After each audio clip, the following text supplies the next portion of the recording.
Okay. Okay, so you guys have the ACT. All the 11th graders have the ACT coming up next week on Tuesday, right? On the 9th. Have you guys gotten the like paperwork thing to sign up for it yet? Yeah. It was mailed to me. Yeah, I filled it out at home. Okay, you did it already? All right, so that's good. So I was talking to Mr. Hole, he's the counselor in charge, and he says any students that didn't get their paperwork come on the 9th anyway, because you already have a test, like there is one waiting for you, everything will be good to go, right? In a worst case scenario, just spend an extra 10 minutes like putting your personal information on there. Mm-hmm. Does that make sense to you guys? Yeah. Yep. So they have all of they have the rooms. They put all the online people in separate rooms. So I think for Sam, you are in room D210, like Delta 210. Yeah. And then Emma, you are in Delta 210. Yeah. Yeah. You guys are both in the same Mhm. in that same room. You should be in that room. We can double check on the day of because neither of you are like fully online. So like yeah, I think that Uh, because you have me online, you get counted in the online group. I'm pretty sure. yeah. So I went and talked to the counselors, and they actually said that the list is gonna change because they got like more students, like the online part. Good. Yeah. So So and they're this posting is those. well, this is the one that they gave me this morning. So I don't know if it's gonna.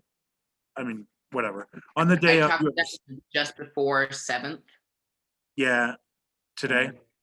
Yeah, they said that they're gonna post the new one tomorrow. It's fine. Yeah, that they probably will post another one on Tuesday as well. So Mhm.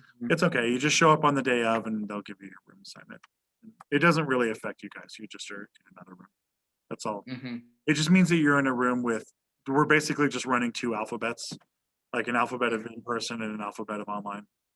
That's really all it means. It's not a big deal. So it doesn't matter. It's the same test, same time. It's the same everything.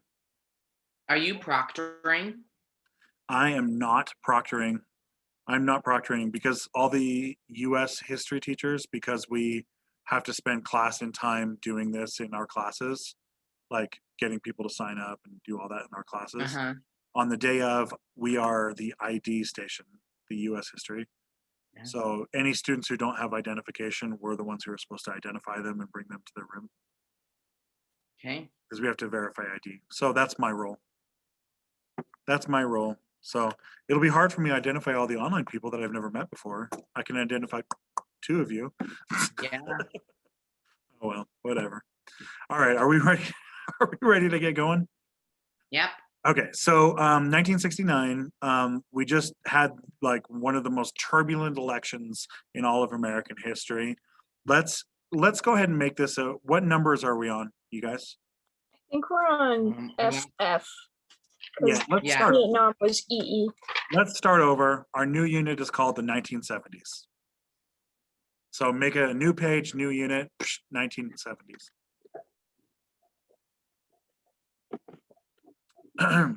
Okay, so the 1970s are going to actually start in 1969, but you know that's how it works. So, so we're going to start off with Nixon, Richard Milhouse Nixon.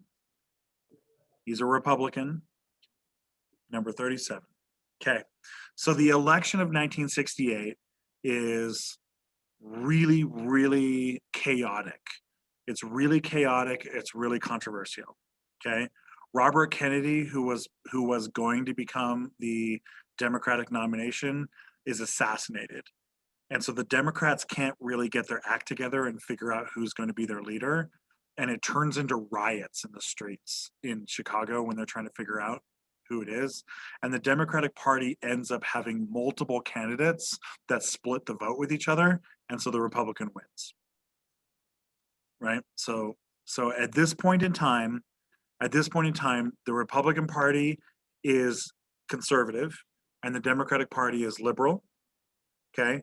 It's not 100% that way yet, but up until Kennedy, really, up until Kennedy, the parties were mixed. They were basically like 50-50, like conservative liberal, right? You had really conservative people in the Democrats. You had quite liberal people in the Democrats. You had both like far left labor union leaders, and you also had the KKK in the same party, right? But now that has shifted because of Martin Luther King and JFK, and because of all the racial issues, the parties have largely split. And so the conservatives are now about, 60 to 70% of the Republican Party are going to be conservatives. And 60% of the liberals are going to be Democrats now. Okay? This is going to continue to split. Ronald Reagan will be like the last really big split where Reagan really, really pushes the parties apart, but Nixon very much does it too. Okay? Nixon is generally considered a failure of a president, but he's like maybe an F plus, maybe.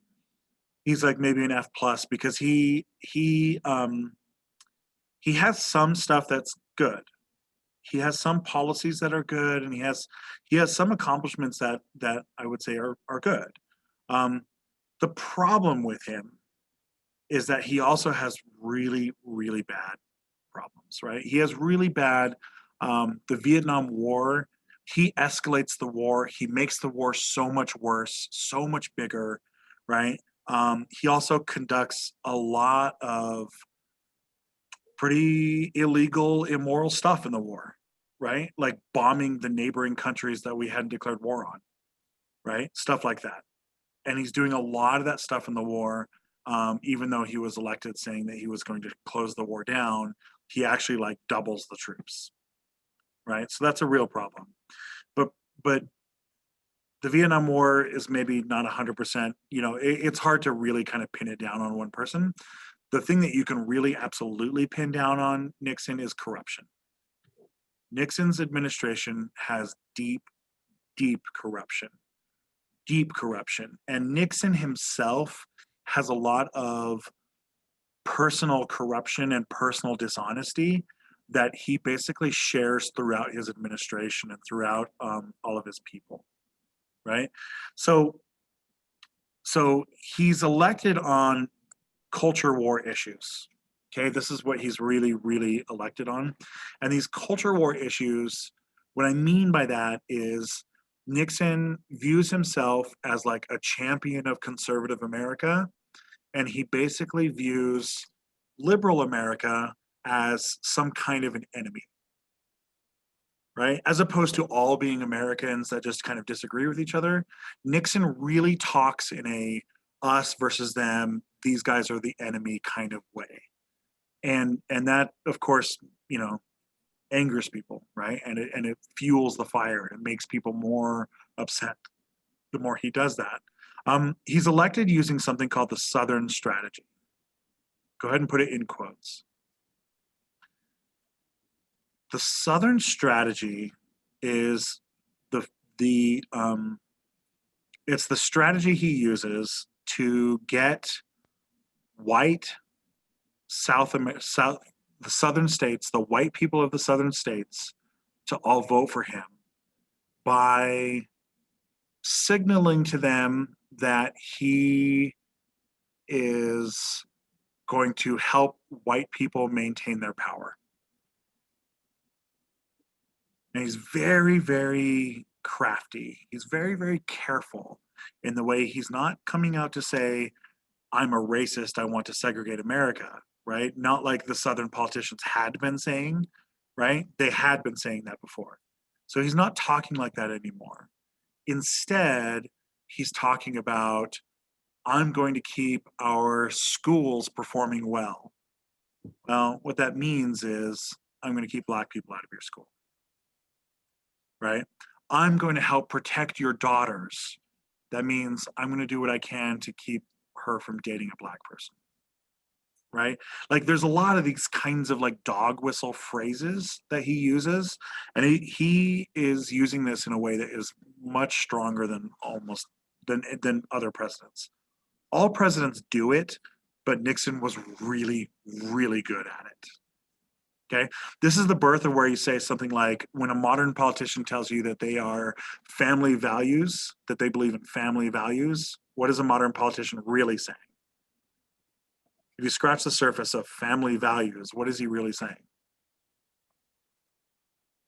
that he'll probably like stay closer to like the conservative idea of like family values, such as like no abortion type thing, and like staying close to the idea of like solely Okay. man and respecting and those ideas. I don't know if that makes sense. Yeah, it does. It does. But this is what we call dog whistle politics. The phrase is called dog whistle, right? Like if I blow a whistle for a dog, the dog can hear it, but no one else can, right? This is where I say, I support family values. What I'm really telling you is, I don't support gays, right? I will attack gay people, right? Because gay people are not family values, right? Or I don't support abortion, right? Because I support family values, right? Like I'm giving you this subtle message underneath what the message I'm telling you on the top, right? So when Nixon says, I am going to be your law and order president, and I will make sure that we have law and order in this country, what is he really saying?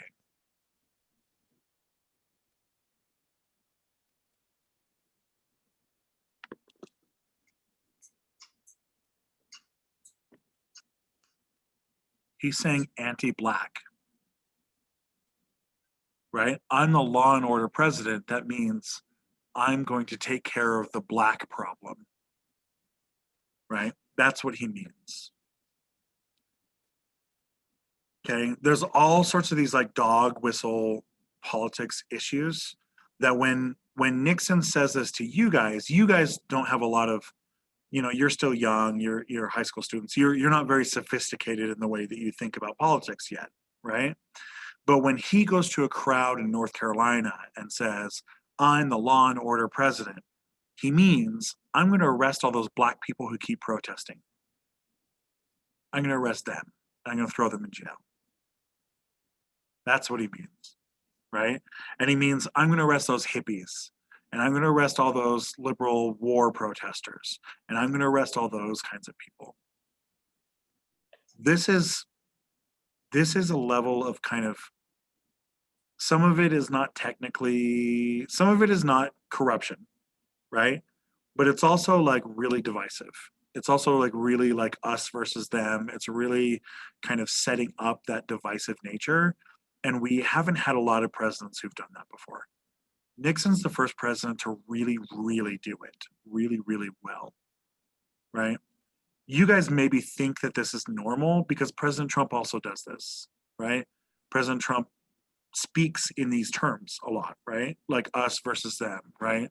Build the wall and stuff like that, right? Like Trump speaks in these terms, and in many, many ways, Trump is kind of copying Nixon, right? If you were a little bit older, you would I think have a better understanding of how unusual Trump is, the way that Trump speaks, right? Since Biden became president, how often have you heard Biden say this kind of stuff?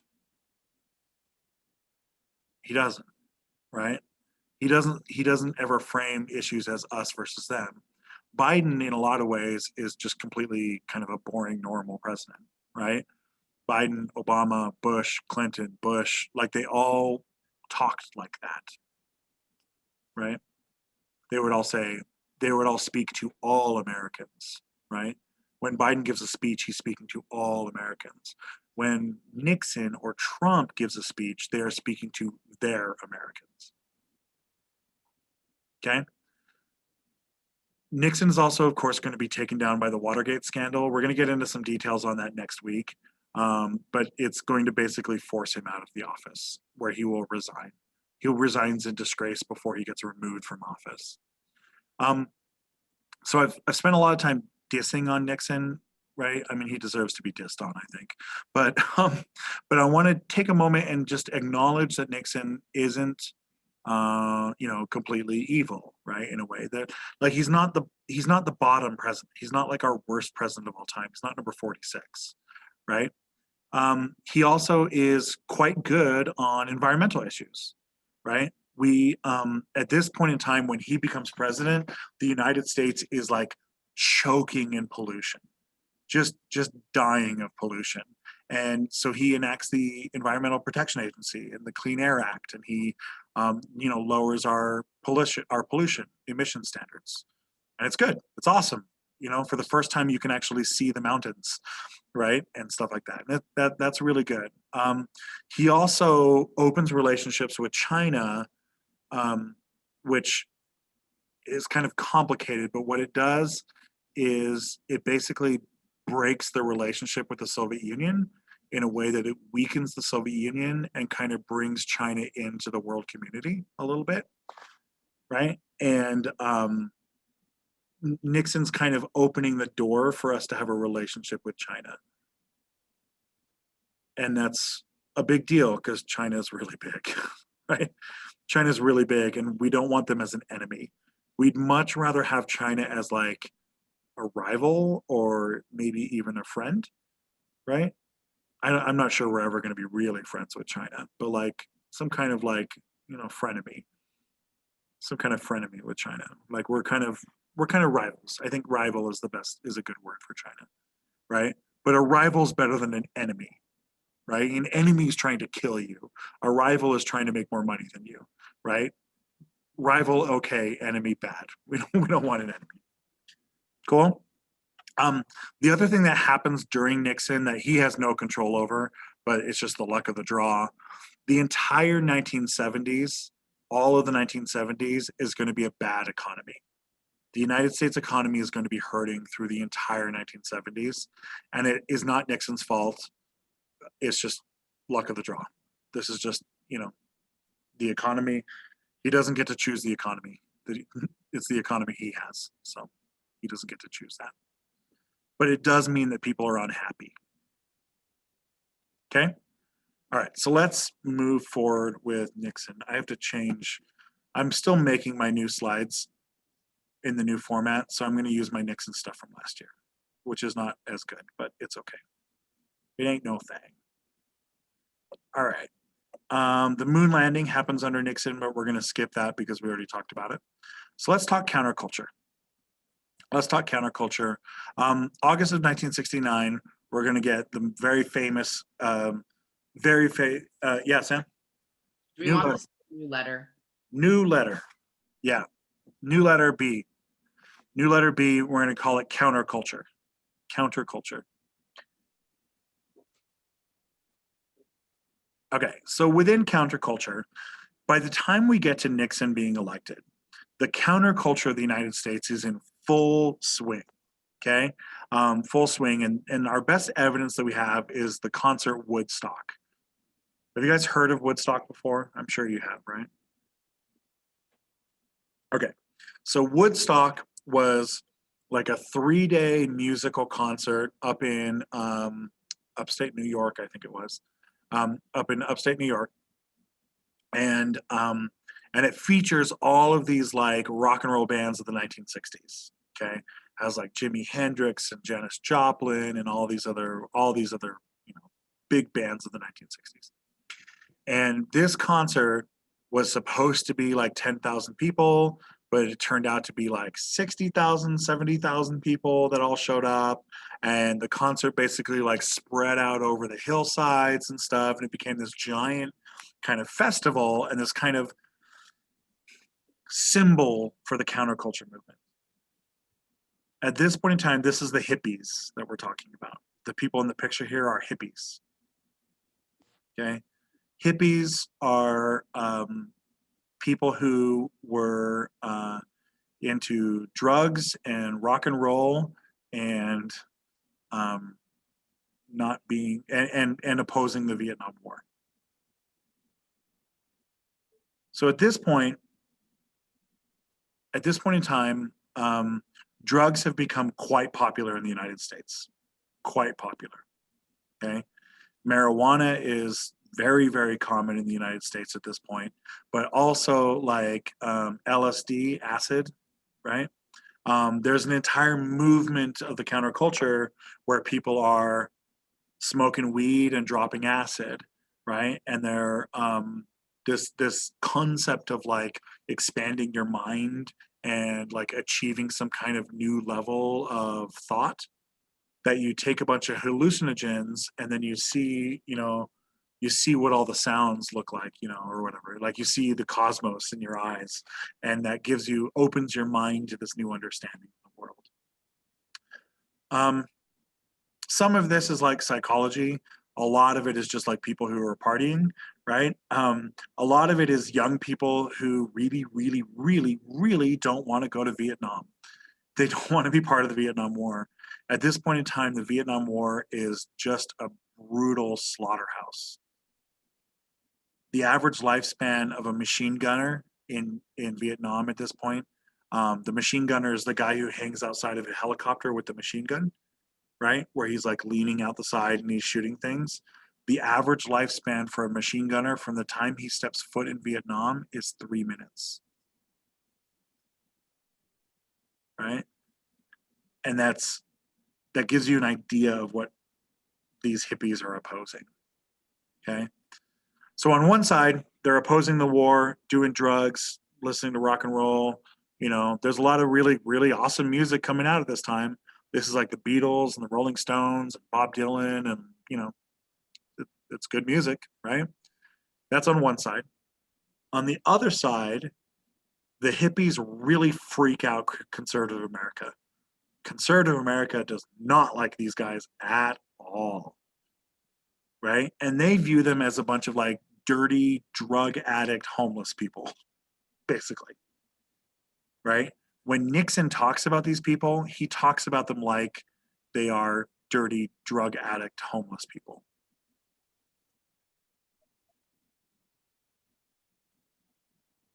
Okay, this is not going to be going away.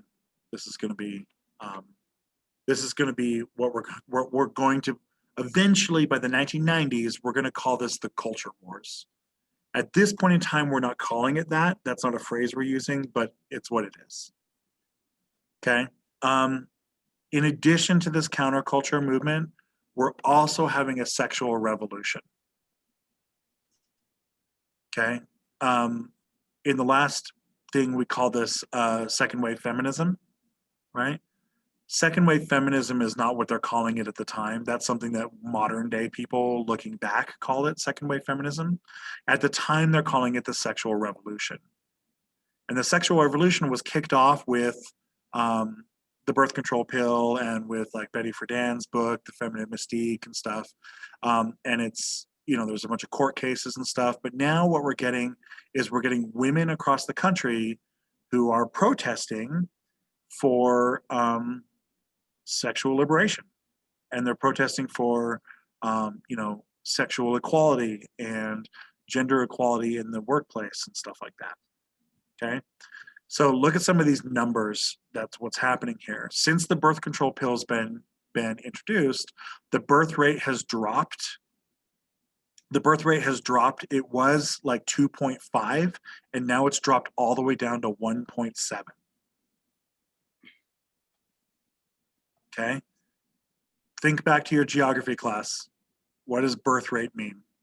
What does that number mean? It's like the generation that's going to replace like their parents and stuff.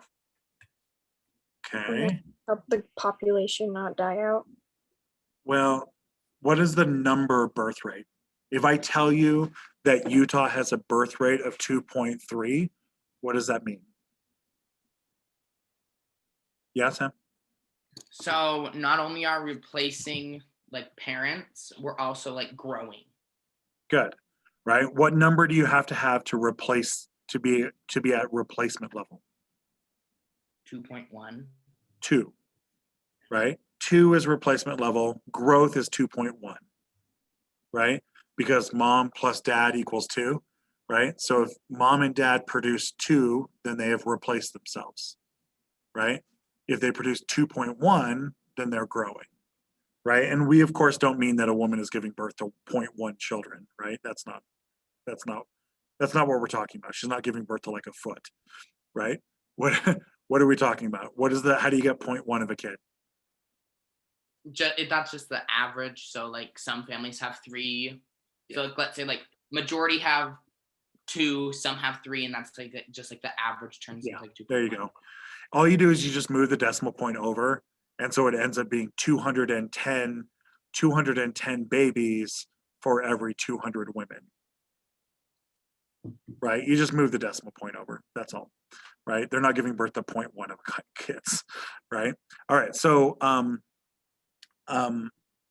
this means because the birth control pill came out and is so immensely popular, our birth rate has dropped to 1.7 during this time. Right? So this means that the United States is shrinking. Our population is going to shrink. Now we're not actually shrinking. Why not? Immigrants.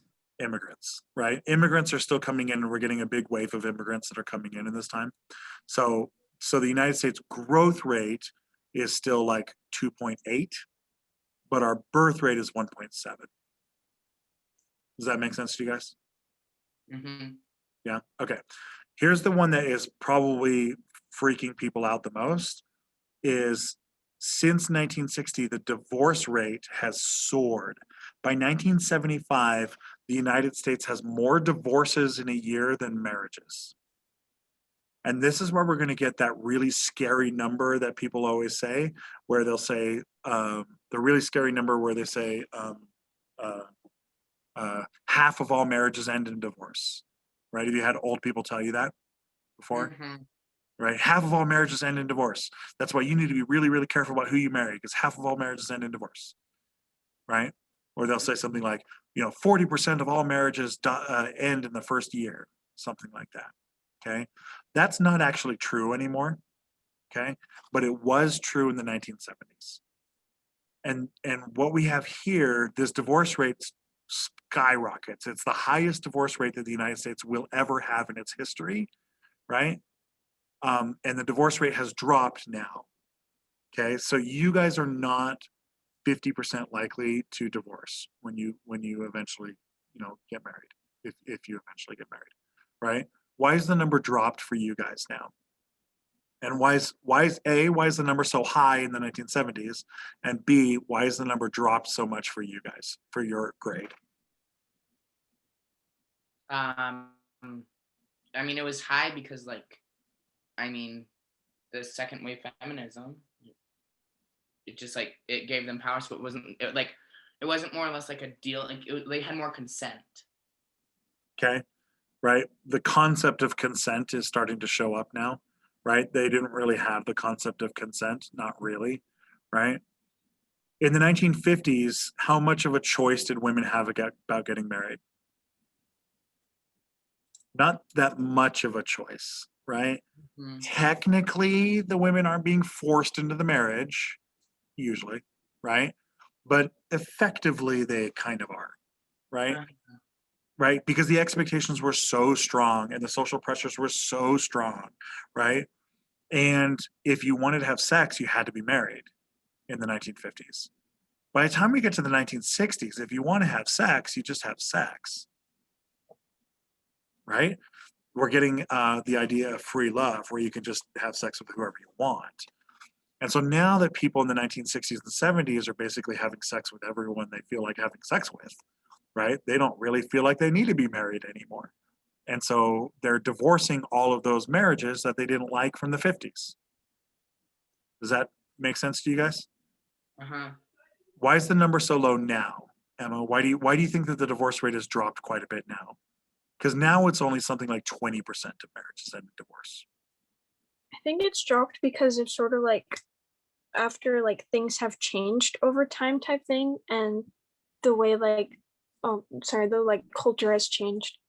Yeah. And the way we view marriage has changed, and relationships and things like that. So it has changed. What's changed? What is the change? What do you think? Sam, what do you think? The change of why the divorce rate has dropped. So Emma says that our attitudes about marriage have changed by the time we get to the 2020s, right? Our attitudes about marriage have changed, and Emma, you're absolutely correct. Our attitudes have changed, right? But I'm asking you, what does that change look like? How do you guys think about marriage in a way that my grandparents thought differently? It's a choice. Okay, it's more of a choice, Like right? if people want to get married, they can, but it's not like, oh, you're gonna grow up, you're gonna get married, you're gonna have kids. Like it's Right. not that idea anymore. It's like you're gonna grow up, you can get married, you can have kids if you want to. Like Right. How common is it today? How common is it today for people to have sex before marriage? Would you guess it is very common or not very common? common. Quite common, right? For most adults, right? From a statistical standpoint today, 100% of the population has sex by the age of 30, right? And 100% of the population is not married, right? So that lets you know right now that it's basically 100% of the population. Like the only people who aren't having sex by the time they're an adult, by the time they're 30, the only people not having sex are people with like a medical condition that means that they can't do it, or like people who really, really don't want to have sex, right? But basically everyone is, basically, right? And a significant portion of the population is not getting married. One of the big attitudes that changes, and the sexual revolution is what's doing that, is A, you don't have to have sex, you don't have to be married to have sex. B, you just don't need to be married, period. You don't need to be married, period, right? Like, I'd be willing to bet, like if I ask all the girls in class how often are they told that they're going to get married, right? It's probably a much, much, much smaller number than back in the 50s, right? Back in the 50s. Emma, do you feel like you have to get married? Do you feel like your parents would be very extremely disappointed or extremely angry if you didn't get married? No, they'd probably be fine with it. Yeah, they'd probably be fine with it, right? And especially if you're like going to college and getting a career, and then like maybe you get married when you're like 30 or something like that, right?